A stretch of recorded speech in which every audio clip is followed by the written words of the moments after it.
দক্ষিণ কোরিয়া আর বাংলাদেশের আবহাওয়ার অবস্থা বর্তমান সময়ে একই রকম।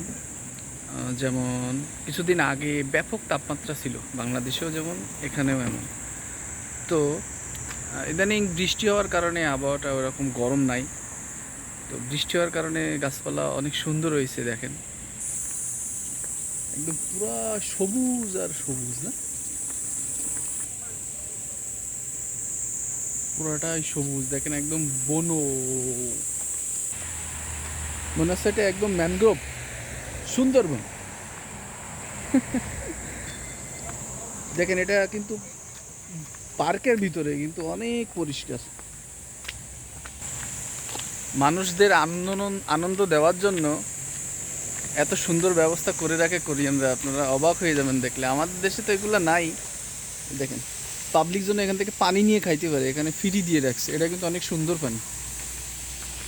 আর এ দেখেন সিঁড়ি করে রাখছে না, এই যে উঠে যাচ্ছি, সামনে কিন্তু পাথর ওভাবেই ছিল আর কি, ওটা কেটে কেটে সুন্দর করে দিয়ে রাখছে, এই যে ঝর্ণা সিস্টেম দিয়ে করে রাখছে, দেখলেই অনেক সুন্দর লাগবে। কি অনেক সুন্দর না? আর সামনে দেখেন মাঠ, এখানে দেখেন সব সময় এক্সারসাইজ বা ব্যায়াম এখানে চলতেই থাকবে, ফুটবল খেলা চলবে, অনেক মজা ছুটির দিনে এখানে। ইয়ে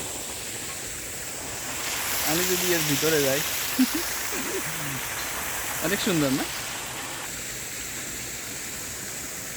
কোরিয়ান সরকারের মতো আমাদের দেশের প্রধানমন্ত্রী যদি এরকম চিন্তাভাবনা থাকতো যে দেশের মানুষের উন্নয়নের স্বার্থে এইগুলা করে রাখা, তো খুব ভালো হতো।